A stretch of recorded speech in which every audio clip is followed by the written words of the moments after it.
Olá, está começando mais um programa Unifra Entrevista aqui pela TV Unifra, pelo canal 15 da NET. E o tema do Unifra Entrevista desta semana é sobre o descobrimento do Brasil lá em 2500, né?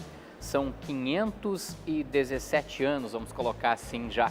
E para falar sobre esse assunto, ele está aqui novamente como convidado do programa Unifra Entrevista, o professor Leonardo Rem, do curso de História aqui do Centro Universitário Franciscano. Professor, mais uma vez, muito obrigado pela gentileza de ter aceito o nosso convite. Grande prazer. Vamos falar um pouquinho de descoberta ou descobrimento do Brasil, e é exatamente sobre essas expressões, esses termos que eu começo fazendo perguntas ao senhor, professor. Se a gente pegar o ponto de vista europeu, né, e que é a história com a qual a gente tem contado o descobrimento do Brasil, a gente vai ouvir, vai ler a expressão descobrimento do Brasil, né? Mas se fosse algo mais local, digamos, se os índios pudessem contar para a gente a chegada dos europeus, talvez eles usassem a expressão descoberta do Brasil, né? Mas vamos remontar antes disso, vamos remontar a chegada de Pedro Álvares Cabral aqui. Por um erro de percurso, ele acabou chegando aqui aonde hoje é a América do Sul, professor. Isso é polêmico, né? A questão se teria sido um erro de percurso ou não. O certo é que os portugueses, na época, eles objetivavam as Índias Orientais, que é toda a região da Ásia e adjacências, em busca de produtos que eram imensamente valorizados na época, principalmente as especiarias, os temperos, aqueles que tinham uma função toda especial. E eles tinham um projeto de encontrar um novo caminho para as Índias, devido à rivalidade com os turcos, indo por terra europeia, rivalidade com as cidades-estado italianas também, que eles tinham essa rivalidade. E então o projeto deles era contornar essa porção de terra que eles não sabiam que era um continente, que era a África. Eles conheciam parcialmente o norte da África. Então eles estavam paulatinamente indo em direção ao sul, costeando o continente africano, estabelecendo feitorias fortes, né? E nessas viagens do Pedro Álvares Cabral, né, a viagem do Pedro Álvares Cabral, com todas as naus, veio parar aqui no Brasil. Oficialmente teria sido as correntes marítimas, né, que teriam inadvertidamente trazido a expedição para cá. Mas como já há certeza hoje em dia que os portugueses tinham conhecimento do continente, no caso específico do Brasil, anteriormente a isso, se suspeita que possa também ter sido uma viagem já planejada, ou seja, dentro das viagens de busca do caminho para as Índias, uma se afastaria para tomar posse do novo território. Perfeito. Então essa dúvida. Essa é uma dúvida que persiste ainda dentro da história. Professor, sobre a questão de descobrimento e descoberta. Descobrimento é o ponto de vista europeu, né, que chegou aqui, que descobriu. Agora, a descoberta seria uma linguagem, digamos, se os índios fossem contar. Por que tem essa diferença aí, professor? Eu acredito assim que se os índios fossem contar, muito provavelmente utilizasse expressões como invasão, né, conquista, mais uma invasão, né? Porque é algo que, como resultado no longo prazo, terminou sendo uma catástrofe em termos humanitários para os indígenas. Claro que eles tinham rivalidades entre si, não eram os chamados indígenas aqui, eles não eram um povo só, eles tinham a diversidade até linguística, cultural, mas massacres e genocídio do porte que foi perpetuado pelos europeus, é algo que a princípio não havia se ocorrido até então, né? Sim. As expedições, por exemplo, do Duarte Pacheco Pereira em 1498, 6 anos depois, né, da chegada de Cristóvão Colombo à América, e depois do espanhol Vicente Pinzón, em janeiro de 1500, não estariam ali?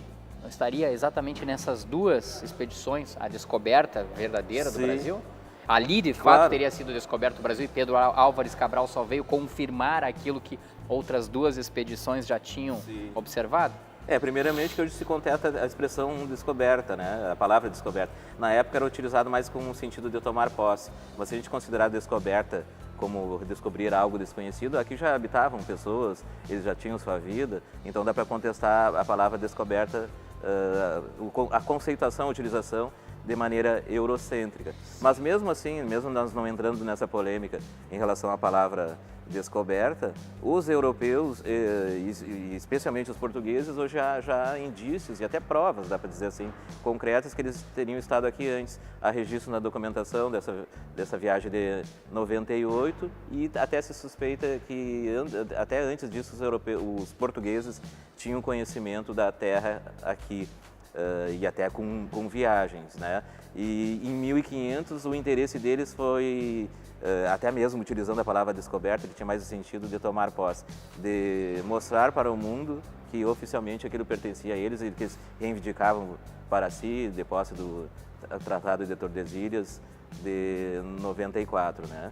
Então já é praticamente uma certeza de que teriam estado aqui antes. E sem falar na América, né? América que os próprios vikings, há alguns indícios que os vikings estiveram na América remotamente, né?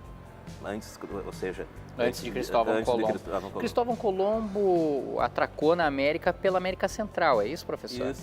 Isso é a estratégia dos espanhóis, que também estavam nesse contexto se unificando enquanto nação.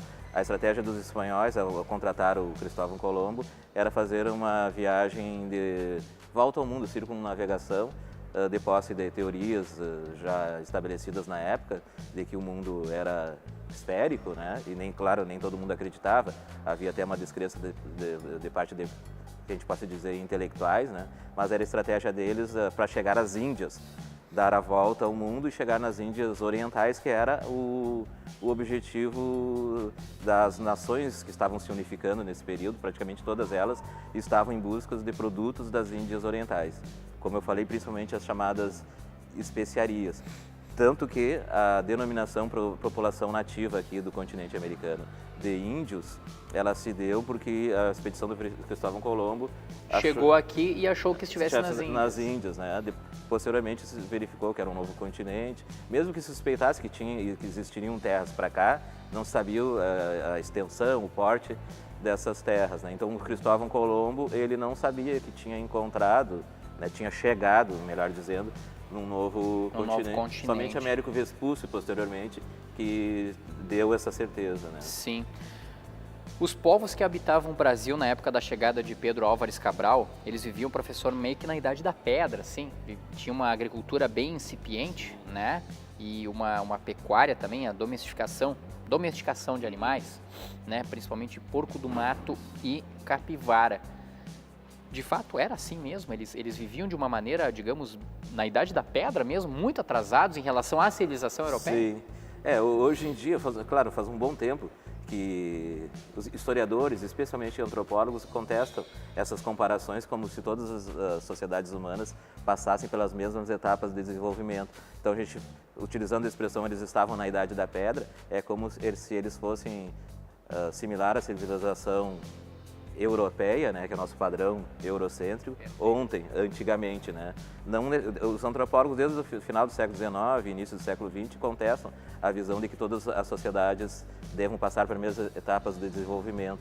Então eles preferem analisar as características de cada sociedade sem considerar que uma seja superior à outra, estejam mais atrasadas ou mais adiantadas. Sim. Mas o fato é, né, que os indígenas aqui do Brasil, do que viria a ser Brasil, eles viviam em diferentes formas de organização. Havia algumas tribos que já tinham conhecimento de agricultura, praticavam uma certa agricultura, outras eram caçadoras e coletoras, criavam animais, então havia uma diversidade em termos de organização. Até mesmo a famosa antropofagia, o canibalismo, né, que assustava muito os europeus. Perfeito. E até está muito presente nas crônicas, não eram todos os povos indígenas que tinham isso como um hábito. Até mesmo povos que não tinham esse hábito, eles temiam aqueles outros povos que tinham esse hábito.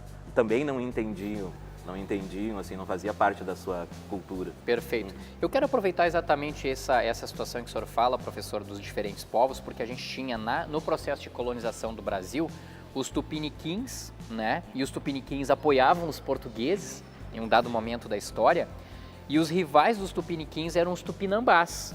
Não moravam, vamos dizer assim, muito distantes uns dos outros, Só que os tupinambás apoiavam os franceses nessa questão assim de colonização, principalmente no século XV e no século XVI e também no XVII.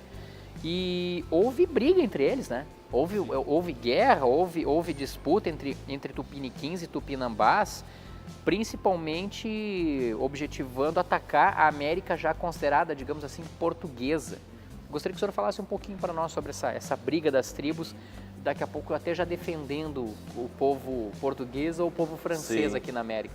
A princípio, o que se sabe, né, é que os tupiniquins, tupinambás, assim como várias outras tribos, elas tinham rivalidades entre si, já eram, entre aspas, inimigas, né, lutavam pela subsistência, por território.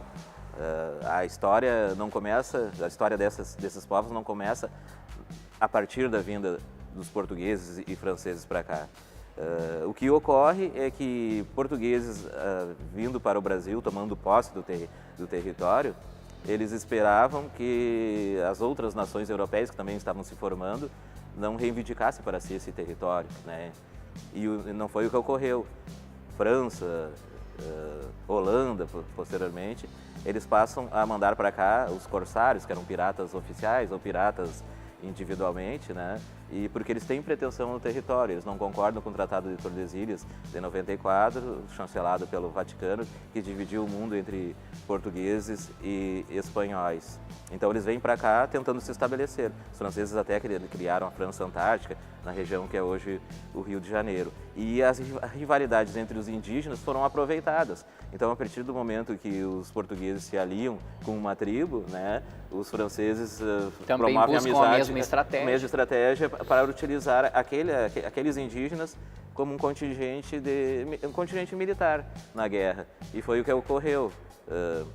Não foram utilizados somente contingentes militares da França e de Portugal. Os indígenas foram utilizados a partir de uma rivalidade que já existia, mas também influenciado e instigado pela própria rivalidade dos europeus. Então era o interesse o interesse comercial dos próprios europeus. Certo. Seria, digamos, o primeiro momento em que a civilização europeia se impôs, digamos assim, sobre a civilização local, né? Uma vez aproveitando o conflito entre as tribos para fazer com que... Sim, porque muitas vezes as pessoas perguntam por que os índios não se aliaram, expulsaram, tanto na América Hispânica como na América Portuguesa. Porque eles não eram um povo só. Eles tinham, claro, uma certa similitude, algo em comum, mas tinha muitas coisas que o afastavam, e como as rivalidades históricas, né? E então eles não tinham noção assim, que aquele povo está chegando lá e vai representar uma ameaça maior do que os nossos inimigos de sempre aqui, a tribo, outra tribo. Eles não tinham a bola de cristal para saber que tudo que aconteceria, valeria né? mais a pena eles se aliarem entre si do que brigarem entre si, né? É verdade. Olha só, o Unifra Entrevista vai fazer um rápido intervalo agora e na sequência nós vamos voltar para falar sobre o descobrimento do Brasil, que está completando 517 anos agora no ano de 2017. Um minutinho, a gente já volta para falar mais com o professor Leonardo Henck, que é professor do curso de História aqui do Centro Universitário Franciscano. Já voltamos.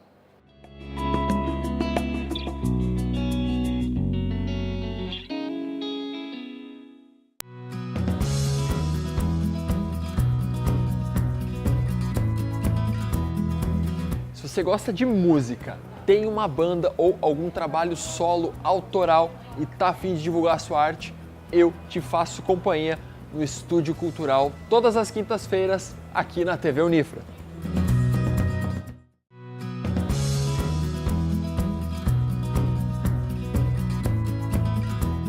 É um privilégio contar com a sua audiência no Tema é Direito, todas as quintas às 19 horas, que é o programa inédito, e todas as repetições durante a semana.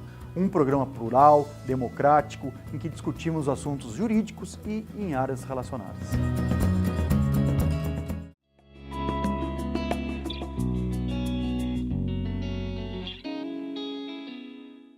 Estamos de volta com o programa Unifra Entrevista aqui pela TV Unifra. Você pode acompanhar o programa também pelo Unifra Online, o nosso canal do YouTube. Lá você pode acompanhar outros programas da TV Unifra. O Unifra Entrevista desta semana está recebendo o professor Leonardo Henck, que é do curso de História do Centro Universitário Franciscano, para falar sobre o descobrimento do Brasil. Chegamos, professor, a 517 anos de descobrimento.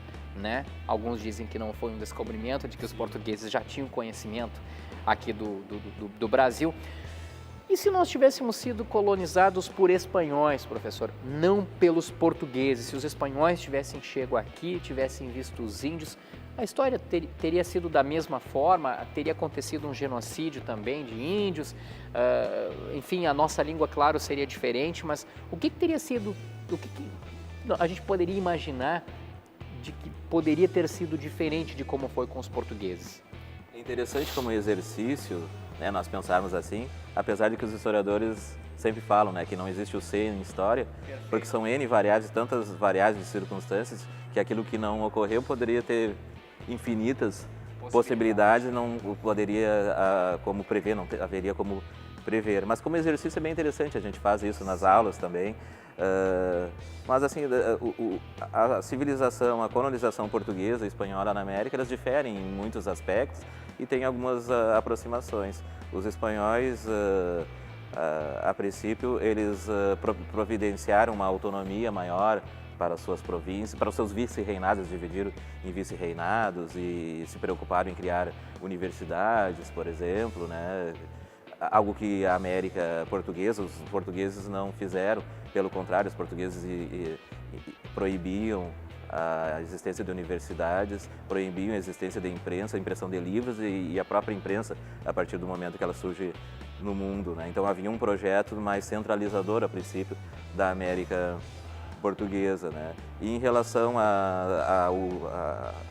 ao contato com os indígenas, a política em relação aos indígenas, há muitas semelhanças. Há diferenças, mas há muitas semelhanças. Tanto portugueses como espanhóis, eles foram responsáveis por massacres. Claro que salta mais os olhos, assim, é mais visível, é mais destacado os massacres cometidos pelos espanhóis contra astecas e incas, os indígenas em geral. Mas aqui também os portugueses escravizaram indígenas, executaram, né, terminaram exterminando muitas tribos, né? Para impor a sua civilização. Isso, né? até nem se tem certeza de quantas tribos, quantos povos existiam quando da chegada dos portugueses, né? O certo é que muitos se extinguiram, alguns até por doenças, né? Mas muitos pela guerra direta, né? Pela execução, pela eliminação direta. Eu fico imaginando assim, professor, como deve ter sido para os índios quando da chegada dos espanhóis, dos portugueses, dos espanhóis de certa forma também, mas dos portugueses, me referindo mais especificamente aqui no Brasil.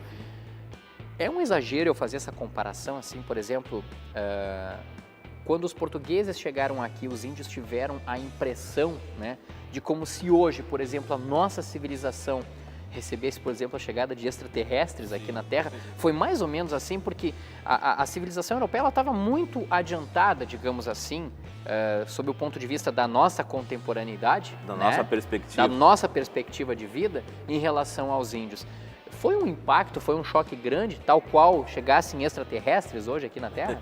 Talvez, é difícil de chegar a entrar na cabeça dos indígenas, né? Então, até porque os relatos que nós temos são baseados na visão dos europeus, próprio aqui no Brasil, os relatos da expedição do Pedro Álvares Cabral, as cartas, né, que dão a impressão, até as primeiras impressões dos portugueses eram muito positivas em relação aos indígenas, que eles tomaram contato, né, até considerando que eles viviam muito bem, que eles eram muito próximos à natureza, elogiando os indígenas.